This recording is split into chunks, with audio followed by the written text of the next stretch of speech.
If you have ongoing exposure to controlling people, it's a virtual certainty that you're going to experience blurry boundaries, which is why I've created the extensive online course called This Is Me, Establishing Boundaries with the Controllers in Your Life.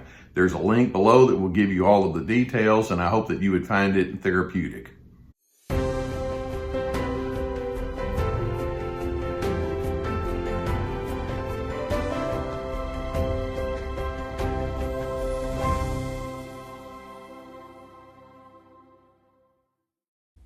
There's one thing we can say with a great deal of certainty, and that is the more you engage with narcissistic individuals, the more it arouses all sorts of emotion on the inside of you.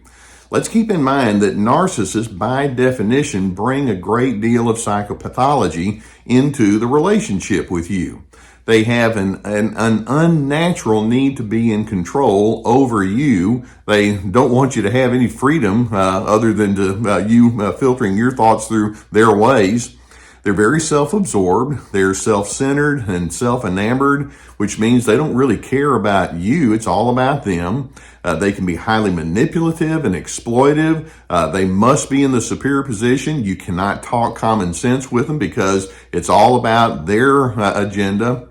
And so it arouses much emotion.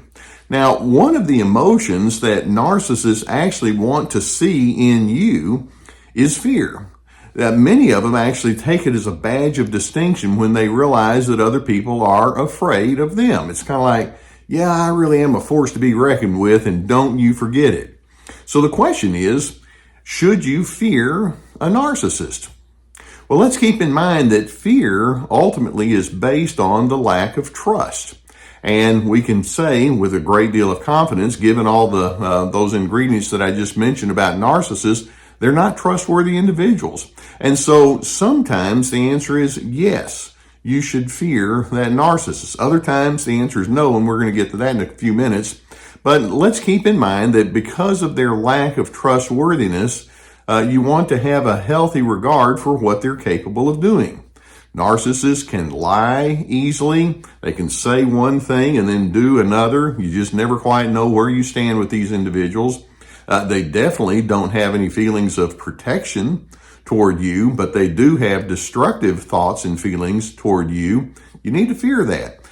Sometimes they can be quite mean and vicious in their anger toward you. It's part of that need to be in control, and it can come on super strong. They have no trouble slandering you to your face behind your back. They honestly believe that you are stupid, that you're beneath them, and they can give the appearance of being into you, and yet they're not. And so it's necessary to have a healthy fear of that. Because of that fear, it can prompt you to say, you know what? Boundaries are crucial with this kind of an individual. Speaking up and letting other individuals know what you're up against, that's crucial. They want to keep you isolated, but the fact is you need to let other individuals know what you're dealing with, because the more eyeballs that are on them, it can create at least a little bit of accountability. Consequences are necessary. Your fear can prompt you to say, I need to put up my boundaries, and I need to put up some stipulations when they act in a very untoward kind of way. You want to have the least amount of self-disclosure in your dealings with these individuals, and you want to have the least amount of contact as you can with these individuals. Now, let's keep in mind what happens when you don't have this kind of healthy fear toward a narcissist. If you don't fear them, then they're just going to keep coming after you, and they're going to double down on their many efforts. They can sometimes feel emboldened, thinking, okay, game on. I am not going to stop until I get my way with you. They can try to wear you down. They'll continue to gaslight you. They'll become more and more isolating of you. They want to keep you away from other individuals who might keep you grounded in reality. And as a result of a lack of fear, you can remain stuck in tension because they'll continue to play their games with you. It's necessary to have a fear as long as that fear leads to proper boundaries and proper self-care. Now, at the same time, You don't want to have an excessive fear to the extent that it causes you to lose yourself.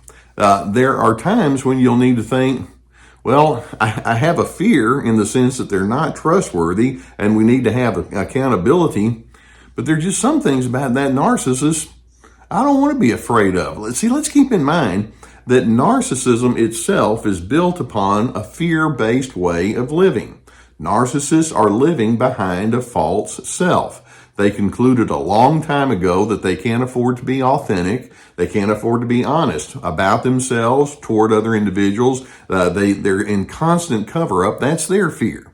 And I'm hoping that as you see that and recognize there's a great deal of insecurity that drives them, that you'll finally conclude, you know what? I don't fear their opinion of me. Whenever a narcissist comes down in a real harsh or condemning or critical kind of way toward you, you know what that means? It means they're a harsh and critical kind of person. It's about them. It's not about you. It's about their overarching pessimism that they bring in the way that they engage with life. I'm hoping also that with a lack of fear, you can drop your need to go into high persuasion with these individuals. How many times have you felt like you had to persuade and plead your case and justify who you are? That implies that you're in your fear base. And it's like, you know what? I'm not going to let that kind of fear guide me. I can plead my case as much as possible, but the bottom line is they're going to continue to be pathological, and I'm not going to be so afraid of it that I have to just keep trying to win them over in the public opinion polls. It's not going to happen. When you drop your fear of that, it causes you to realize doing life in a deep kind of way with that narcissistic person is going to lead to futility. I'm not signing up for that. And your lack of fear towards that narcissist can lead you to become more decisive. You'll make room for the fact that they disapprove of you, and it doesn't blow you away. You'll try to remember, I'm not going to cower or rearrange my life for a narcissist, for someone who doesn't understand life well at all. And so your lack of fear can lead to an unhooking from their invitations, if you will, to enter into their many, many different games that they want to play with you. Now, if you refuse to have a fear with these individuals, hopefully you'll notice some positive repercussions. And that is when you say, I don't fear their opinion of me, your self-esteem will remain intact. And you'll remain true to your values as opposed to them establishing what your values and priorities and opinions and all the rest are supposed to be. It's like, no, I get to decide those kind of things. When you don't fear that narcissist, hopefully it'll take you to more of your place of decisiveness and determination. It's like, somebody in my world needs to take care of who I am and act upon my initiatives. That somebody's going to be me. I'm going to stand up for what I know is wisest and best. You'll see assertiveness as being a thing that's good and right and necessary, a characteristic that you'll claim gladly. And you'll disconnect from the codependent dance that the narcissist wishes for you to remain in with them, keeping in mind that when we talk about codependency, it's react and react. You're this way, I'll be that way with you. It's like, no, I'm not afraid of you, and I'm not going to enter into your little codependent dance. So should you have fear?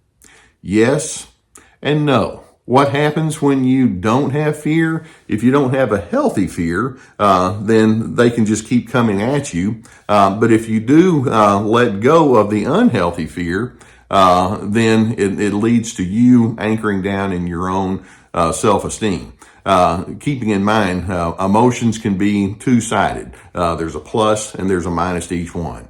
So I'm hoping that you can decide, I want to understand that these are not trustworthy people, but the bottom line is I trust myself. And in your fear of them, You want to have a trust that says, I can stand upon my impressions and my interpretations, and I'm going to live according to what I know is wisest and best, because it's a certainty that that narcissist isn't over there thinking about those things regarding you in the least. I hope this gives you a good perspective about how you're going to manage your emotions. And like I say, they're the gift that keeps on giving. And so you'll need to be the one that takes initiative. To that effect, I'm hoping that if you've not already subscribed to this channel, I would encourage you to do so, because we'll keep more videos coming towards you. Hit that notification bell when you do that.